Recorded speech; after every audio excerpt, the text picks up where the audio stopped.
Hello to all of our family burrito listeners out there whose narcissistic mother showed up at her granddaughter's fourth birthday party, then proceeded to fall in the bushes over and over, asked her daughter-in-law who just had a baby a week ago, "Hey, how does it feel to be back to normal?" Followed by rage texting my brother saying he was rude to her at the party after she asked him over and over if his week-old baby was sleeping through the night. Then proceeded to tell him, "Don't forget, I'm the one who taught you how to use a spoon." And then finally ended her narcissistic rage with, "Don't listen to Christine." Welcome back to the Family Burrito. My name is Christine. My sister Jessie and I created this podcast as a way to heal our narcissistic, fallen in the bushes, taught you how to use a spoon, don't listen to Christine mother wounds, Jessie.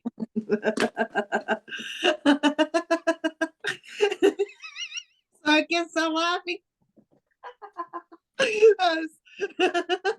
God, Sherry. Oh yeah, and that I know. It's like, is this real life? I mean, are we really? Is this real life? I mean, and this is the shit I had to deal with my every fucking day. Okay. And by the way, my sister-in-law woke up to love bombing because she had over 102 comments and likes from my mother on Facebook. Oh, and she changed her 102. 102, and she changed her Facebook profile pic to their new grandbaby, who, by the way, she said about his name, "Oh, I've heard worse names." Yeah. Okay, first of all, there's so much to unpack there. Okay, Yeah. is that new baby's adorable. Yes. All right. Yes. I saw Facebook pictures, and okay, and they have a great family. Like, I know every family has their drama, their whatever, but like they're perfect to me. They're just like Yeah. they're Yeah. perfect little family. Yeah. And I'm sure Sherry sees the same thing and wants to tear it apart. Yeah. How can this isn't about me? How can I make this about me now? Well, that's what narcissists do. You can't Yeah. have. That's why I actually titled this podcast episode was titled it, "Why Do Narcissists Ruin Everything?" And they do. Birthday parties, when someone dies, even their own birthday, they get all moody and shit, and you don't know, like, can't ever navigate their emotions. But yeah. So she is. And I almost went to that party too. It was at 10 in the morning, and I was like, "I'm off today," but I had been working so much. And I was like, "I really need to rest." And I'm so glad that I listened to my body and my intuition, because could you imagine that scene? Oh my God. Yeah. And apparently my stepdad, he's, they're divorced now. They've been divorced for years, which is my brother's father, who's been like a father to me. He was the only like normal person in that freaking house. Yeah. As she kept falling in the bushes over and over, he said, "Hey, stop falling in the bushes." Like he knew it was for attention. Yeah. Yep. Wow. The bitch is gonna hurt herself I mean, trying to sure he see. has. Yeah, she's addicted to pain pills and stuff, and then she takes too many, and then she goes through withdrawals. Oh gee. That's Yeah. crazy. Then she goes through narc supply withdrawals. She's gonna run out of family members. Well, that's why they said the narcissist always dies alone. It's like Greek mythology. So I will say this, that I am so happy that it's not my life anymore, because I it was so painful, because you just don't know, like, what's wrong, what did I do, can't ever say the right thing. It is just an empty pit feeling, like constantly saying I could never do anything right. That was my whole childhood. When you say that to yourself when you're with somebody, that's a clue. So, oh, but what's interesting, because she would say to me all the time, "Christine, not everything's about you." She said that to me my whole life. And it's funny because a few weeks ago, Jolf was jokingly saying that, and he said it twice, and it triggered me.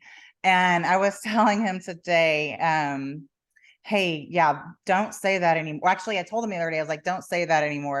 And we were just like having a normal, casual conversation. And he said, "Okay." And then so I was telling him this morning about my mom and stuff. And then I said, "See, this is why I get triggered by when you say not everything revolves around you, and then he goes, hey, not everything revolves around you. And I started and then I go, you know what? Actually, it does. For once in my life, everything revolves around me. And then everything also fall into place. Yes, everything does revolve around. Yes, yes. And he's just trying to joke around. Oh, yeah. Being a jokester. Yeah, he's so sweet. Because I don't know, his sense of humor is kind of dry, but it's so funny. But he's out of town right now. He's still out of town. Update, I haven't had sex in a while. Dear diary. Yeah, dear I've diary. charged my vibrator 7 times already today. No, I haven't squirted in, I don't know, 20 plus days. But anyway. My vibrator can't make me squirt. Yeah, no. Yeah, well, it's not a vibrator. I have the magic wand. Her name is Wanda. Magic wand, because you wanda what she's gonna do. I'm never gonna look at Fairly Odd Parents the same way again. Is there a Wanda on there? Fuck yeah, that's one of his Fairly Odd Parents. Oh, and I've never heard of that show. The Fairly Odd Parents on Nickelodeon? I don't watch. Man, it's an old show. It's old. It? Yeah, you would have seen me watch it when I was growing up. The Fairly Odd Parents. How interesting. Yeah, ask Sophia about it. Okay. I mean, she watches anime, so but I mean, she'll probably know. Actually, you know what? She's kind of tired of anime, so. Yeah, good, because she sucks. I don't know. I don't know. I have an opinion. The only good one was Sailor Moon. After that, yeah, I didn't see a point. Well, I will say when she had her period of time where she did anime, it really helped her drawing like get really better. Man, her and I are gonna make a comic book. Oh, what are you gonna call it? I don't know yet. I'm gonna I'm just gonna see what she draws and we're gonna write a story behind it. Awesome. Yeah, that's what I've been planning on since she could draw, because I can't draw, but I have all these ideas. I'm like, but what's your idea? And let's go off of your artistic view first, and then we can maybe make a storyline off of it. Yeah, but, you can do one about me, her mother, and we can title it Easily Triggered. We'll do one about Sherry. What would the title be? Oh man, don't shitting yourself at a Willie Nelson concert. Yeah, or at a El Phoenix bathroom. Oh yeah, just shitting your with the Amber Heard, right? She shit on Johnny Depp's bed. So that's a whole thing, right? So now every time I say I'm gonna go take a shit, I'm always thinking of Amber Heard. Yeah. So I feel like that bitch needs to be involved in there too. Yeah. Don't Amber Heard at the Willie Nelson concert. Yeah, talk about a love bombing. Gosh. Hey, Jessie, remember in one of our first few episodes where we were talking about Costco and you were telling that story about somebody, you were standing, it was a bad shopping trip, everybody was acting crazy and you were checking out, it was so busy and there was a guy behind you bumping your feet with with his cart and you were like, I'm about to blow up Costco, and I was like, right, blow up the bathroom? Yeah, right, exactly. Now it's Amber Heard the bathroom. Amber Heard the bathroom. Yeah. I feel like she's gonna be the new take a shit, her name. What's I gotta go take an Amber Heard. Huh? What's going on with Amber Heard these days? I think she moved to London, from what I heard. She moved because they took her side in the case between her and Johnny Depp a while back. London? Yeah, when they had their case there. Interesting. But I feel like if your court system still wears powdery wigs to make a fucking judgment, I'm not going to take it seriously. I'm going to be giggling the whole time. They look like they're from the 1800s. Well, it just shows you that politics is fake and it's all just an act and it is a stage and they're just all actors portraying that they care when really they're just lazy and just want to collect a paycheck. Right. Well, here's a powdery wig. Yeah. Anyway, I think she's living there. Yeah. From what I read. Anyway, how's the rest of your week going? Oh, it's going really good. A lot of beautiful changes happening. I have, a couple of guests lined up for my podcast, How Coronavirus Saved My Life. I'm going to be talking with a therapist, and he's like a life coach, and about how spirituality helps in recovery with mental health. And so, and when I actually met him at that conference when I was in Denver with you, and I didn't meet him, I just saw his, session where he did, and I was bawling my eyes out because his story is so powerful. So anyway, so we're going to talk about spirituality, and he's, has all this, evidence-based research and how it actually helps your brain, all the things it does to your brain, and how it's important for providers to assess their own spiritual stuff, and then with the client, work carefully, because it's not just a medicine, it's not just physical, it's so many dynamics. So spirituality has shown like people, improve depression and anxiety and things like that. So, and then I'm going to have, he's a therapist. His name is Danny Ross. I had him on one of my episodes, where I had the panel of Black mental health experts, but he's going to come on individually. He's amazing because his focus is teenagers and children, and starting, like, he goes to schools and talks to teens and children about all the things I wish somebody had talked to me about, like our parents and beliefs and ego and all that stuff. Man, I'd have been like, oh, okay, Yeah, right. It so would have clicked. yeah, so, and he's written a bunch of books, like ones like called the Messages. So it's like the messages we carry, like when for example, let's say a father tells their child, you need to clean your room, and the child is like, I haven't cleaned my room because I'm depressed. Why can't you see that? You know what I mean? So it's pretty interesting. I'm excited to have him on. So there's that. And then I have actually made a decision. I am going to open my own private practice starting January 2nd. Oh, nice. Yes. But for just therapy? It's no, well, a combo. And so Okay. it's going to be telemedicine. And so it'll be medication plus, a little bit of therapy for me. It's for people that are, wanting to heal from their childhood, women who were raised by abusive mothers, all over the spectrum. So, I won't be like sitting here prescribing Adderall for folks. You know what I mean? Oh, damn. Yeah. But definitely, I mean, all over, bipolar, schizophrenia, whatever you name it. But it's a whole integration, because you have families involved, and even though they're not your client, they're part of that person's healing and keeping them on their medications and helping them get to that resource that I may offer. So, yeah, I'm really excited because it's going to be cash only for right now. If I decide later I want to, do insurance, I can. But I mean, I'll be making like triple the amount I'm making now per hour. And so, and Jolf's going to help me with like, the taxes and all that kind of stuff. But I'm really, really excited. So, there is a program, a company, it's like a healthcare telemedicine. It's like a all-in-one. It has your electronic medical record, your billing, the actual software for your client to get into. It's called Athena Health. And they called me the other day, and the girl that was on the phone, her name was Lucy. And she was real sweet on the phone. And then we were kind of texting afterwards. And I said, that's my grandmother's birth, or that's my grandmother's name, Lucy. So that name is very special.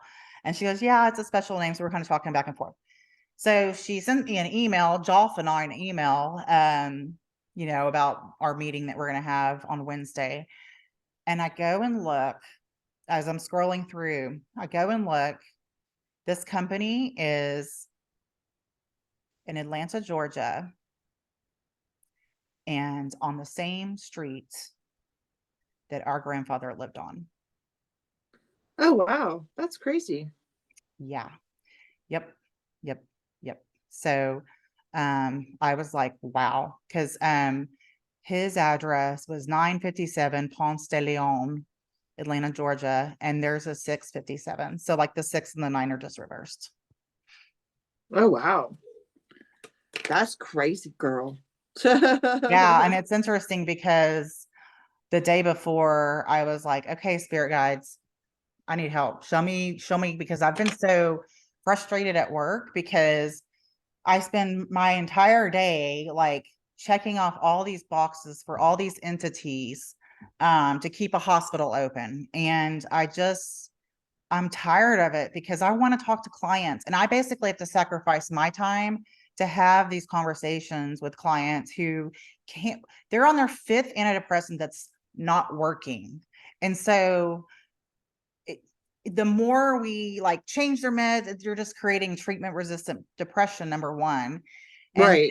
then it's like, oh, you're still living with your mother, and no wonder, right? So Yeah. it's just, and I, also too, it's like, when's the last time you had your vitamin D checked, or your iron is low? Is anybody doing anything about your iron? Like, so I cannot like morally just say, okay, we're going to just fix 2 things today. No, because you're tired, you're fatigued because your iron is low, which can mimic depression, right? Right. Same thing with vitamin D. And so, I could just easily just ignore it and then just, oh, here's, and keep them. I can't do that. There's nothing, I cannot do that. So Yeah. I want to run things my own way, be my own boss, and still probably, work at the hospital a little bit. But yeah, I want Did you to. go vote for Greg Abbott? Hmm? Did you go vote for Greg Abbott? For what? That's a joke.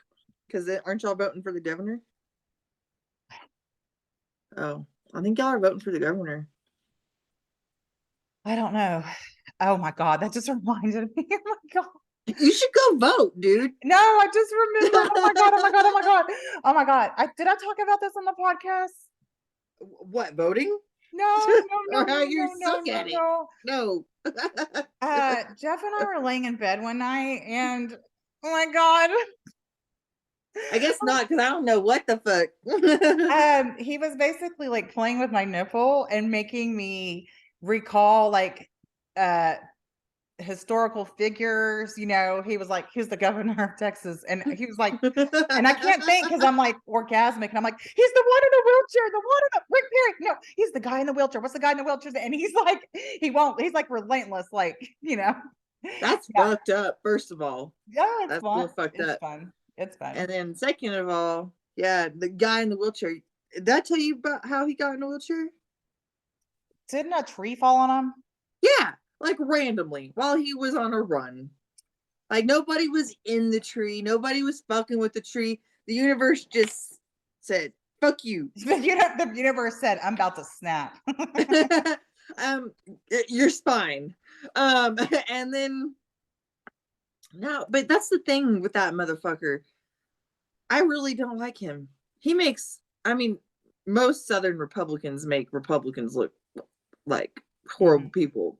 Yeah. But, like if you look at like the Republicans running in Colorado, they can't be all crazy like that. They got to be a little bit smoother with it. Like, I don't give a fuck how many abortions you get. Yeah. Yeah. But there's this guy, Joe Oday. He's running for Colorado State Senate. And he's a Republican, but he owns his own construction business. And I've done a bunch of research on him. And you'll see ads on YouTube that say that he voted against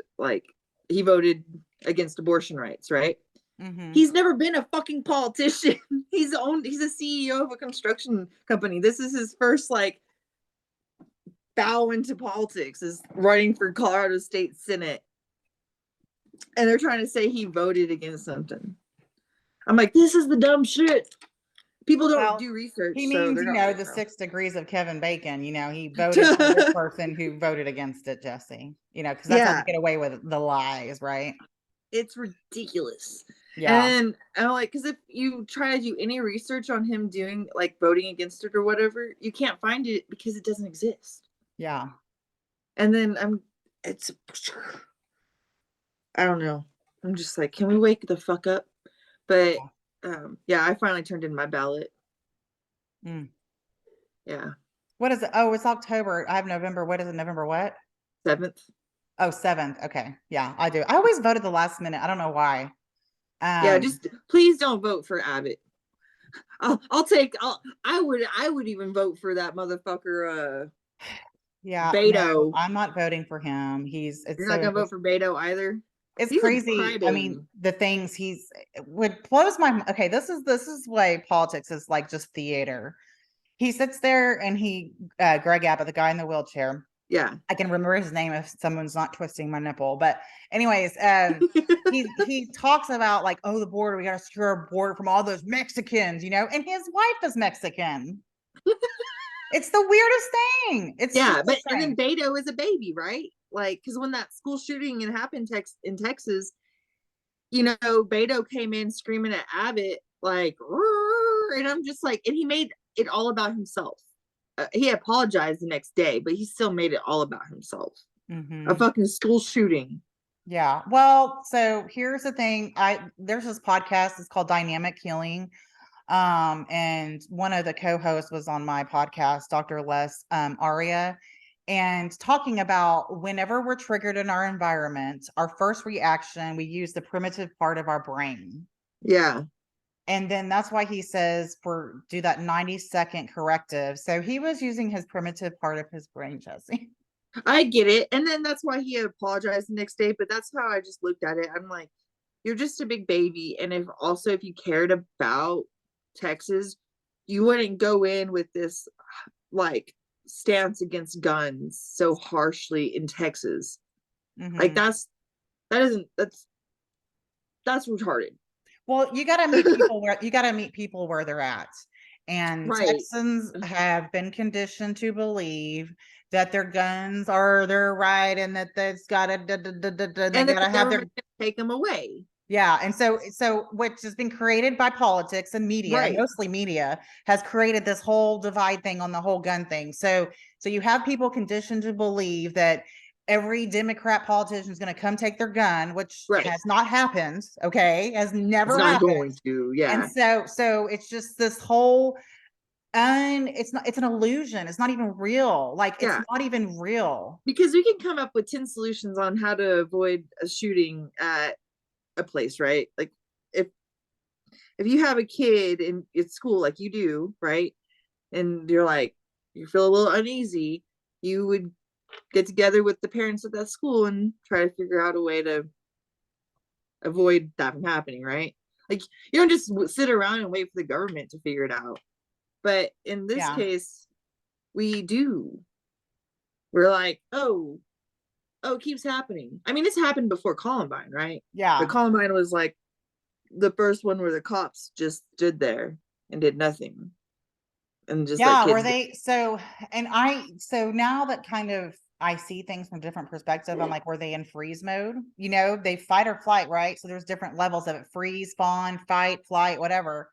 And so I kind of just now view if someone's doing something stupid or doesn't make sense, I'm like, oh, they're in whatever mode of fight or flight. Yeah, and even cops do it. Yeah, Yeah. and which sucks, but they're the ones that get the most attention for fucking up when people die. Right. It's interesting you're talking about that. I was talking to someone about this the other day because you know, a lot of police officers I know how were physically abused. And so then they choose a profession to protect others, right? Yeah, So they go in this profession to protect others. They're still in fight or flight, by the way, right? And then you have that. So they're in fight or flight, got to protect, got to protect. And then they've been conditioned to believe that certain races, certain people, certain the way people look, depending on, are their enemy. And they right. can't trust them because, our brain makes a decision in half a second, are you safe or not? And so you have these people that have been abused and I'm talking white and black cops, okay? Both. And who are that's why stuff happens like because people are just reacting with their primitive brain, you know? Right. And Yeah. that's why mental health is very important, it's changing the gun laws. That's never going to happen ever, right? No, but that's the thing. Ever. Like, I feel like if Beto, and this is where, like, because if you look at other things, that he does, that he's voted for, I would agree with. A lot of his spending, I think that he wants to do is a little outrageous, but that's every politician. Yeah. But other than that, I'm like, okay, I agree with him. Like, he's very well spoken. He's not a dick. I feel like women's rights won't go away with him. Yeah. Where with Abbott, I feel like But women's see, rights. this is my thing, right? Okay, so I vote Democrat, Yeah. but it's like one side of the spectrum to that. Why do Democrats have to spend all this damn money? Like, why can't you get creative and pull in people that are going to like group? There's so many companies and creative people in the US and around the world. Like, hey, can you start this program? I'll give you a tax cut. Like, something that is creative instead of like, let's just like more taxes, spend more money, and all the inflation going up. Like, I agree. why can't they just be? To me, that is simple. Like, because they're lazy. Yeah, there's all these freaking Fortune 500 companies and all this stuff. Like, so like in Denver, downtown Denver, like in Denver area where they have the old houses that were built like back in the 1900s, right?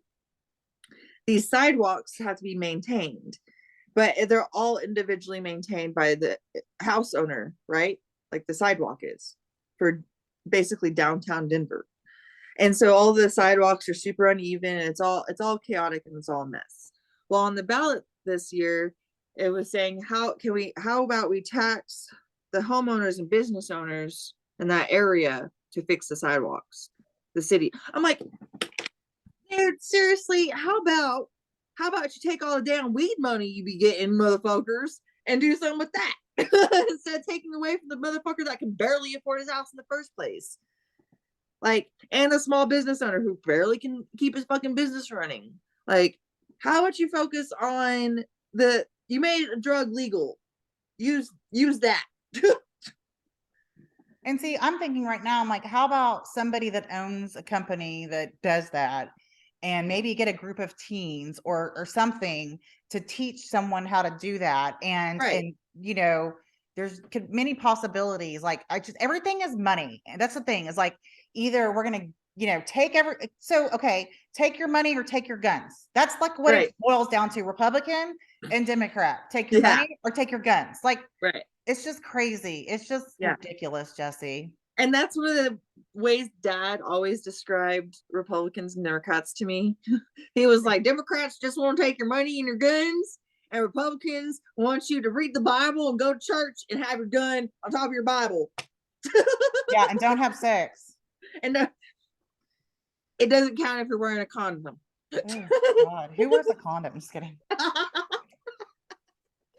No, because Michael, he was talking about that, and he was like, so how many people do you think you've had sex with? And I was like, well, I mean, it doesn't count if you're wearing a condom, so like 3. He was like, well, if that's the case. Yeah, right. He's like, I'm still a virgin. I'm like, the ones I can remember, or what? Like, do I have to know their first and last name? Yeah. I don't know. But that's, the Republicans, like, all of it is just, nothing is, none of it's real. It doesn't make sense. And it's just kind of like childhood, right? Yeah, but you still got to vote. Yes, I promise I will vote. I mean, this is all an illusion. Yeah. But, vote. I'll vote. I'll go in there. My vote. Wait, do I stick my tits out when I do it? That's my vote commercial. I was trying to like. God, Jessie, you want me to walk in there with my tits out? Vote. Don't take the guns. Don't take my money. That's funny. Well, baby girl, I love you. You have a great week. Good talking to you. Hey, and by the way, don't forget I taught you how to use a spoon. Oh, motherfucker. All right. Bye. I won't. Love you. Love you. Bye.